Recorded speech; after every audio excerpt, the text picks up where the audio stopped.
बिटिआरनि सीएम प्रमद बर'नि मोनसे बाखनायथाव खामानि जेरै खोथा होदों एरै मावफुंदों बिटिआरनि सीएम प्रमद बर'आ। थांनाय साननैसो सिगां बिटिआरनि सीएम प्रमद बर'आ खोथा होदोंमोन मेम'रि नार्जारि आरो मैखोम नार्जारि बिदा बिनानाव सानैनोबो गंसे गंसे साइकेल होगोन होननानै आरो लोगोसे मेम'रि नार्जारिनि फरायनाय खरसाखौबो होगोन होननानै खोथा होदोंमोन।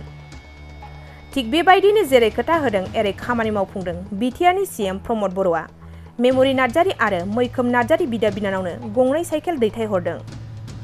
थारैनो नोंथांमोनहा माखासे सान सिगां खौरां बिजोंनि गेजेरजों बिमा बिफा दंब्लाबो गैयै बायदि मेम'रि नार्जारि आरो मैखोम नार्जारि सानै बिदा बिनानावनि जोबोरै खस्थ'यै फरायनाय आरो जिउ खुंनांनाय बाथ्राखौ मिथिनो हादोंमोन। डिमासा दालाइ दुलाराय बर' फरायसा आफाद आरो बाथाबारि बिसिडिसिनि मासिगिरि सोद्रोमा आरो ओनसोलनि गोबां दैदेनगिरिफोरा नुजाथिनानै बिटिआरनि गाहाय मावफुं सोद्रोमा प्रमद बर' बिथाङा खोथा होनाय बायदियै साइकेल दैथायहरनायखौ गथायना होयो। मेम'रि नार्जारि आरो मैखोम नार्जारि बिथांमोनहा साइकेलखौ मोननो हानानै जोबोरै गोजोननायजों बिटिआरनि सीएम प्रमद बर'नो खौरां बिजोंनि गेजेरजों गोजोननाय बावहरदों।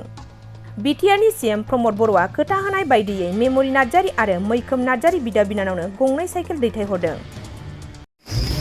जोबोर मोजां मोनदों साइकेल मोननानै आङो फरायसालियाव थाबायनासो थाङोमोन दिनै साइकेल मोनबाय दिनै साइकेल थांनो मोजां जासिगोन बेनि थाखाय सारखौ हामबाय आं सारखौ जोबोर सिनाय आं सारखौ दिनै जोबोर हामबाय होनना सानो दिनै साइकेल हरनायखाय गारानो आरो आंनो हरनायखाय सारखौ आंनि गोसो गोसो साबायखर होयो आंनि सुबिदाफ्रा मोजां जासिगोन आरो साइकेल मोनबाय।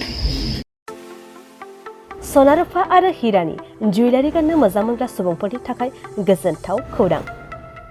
दासान्दि फुजा बोथोरखाय खम बेसेनाव फानगासिनो एमएससीबी जुवेलार्सआव सना रुफा आरो हिरानि समायना रमायना जोंख्लाबनाय जुवेलारिज। एमएससीबी जुवेलार्सआव मोननो हागोन राजकोट जुवेलारि, कास्टिं जुवेलारि, कलकाता जुवेलारि, मेसिनजों बानायनाय जुवेलारि आरो आखाइजों बानायनाय जुवेलारि। लोगोसेनो हाबा हुखायाव गाननो थाखाय सना आरो हिरानि समायना जुवेलारिसफोरखौबो मोननो हागोन। एमएससीबी जुवेलार्सआनो दं क'क्राझार सहरजों नांजाबनाय क'क्राझार रेल गेटनि साखाथि वार्ड नं 5 बिबेकानन्द पथआव। एमएससीबी जुवेलार्सजों थोंजोङै जगाजग खालामनोबो हागोन 9954273079 जानबुं अनजिमायाव।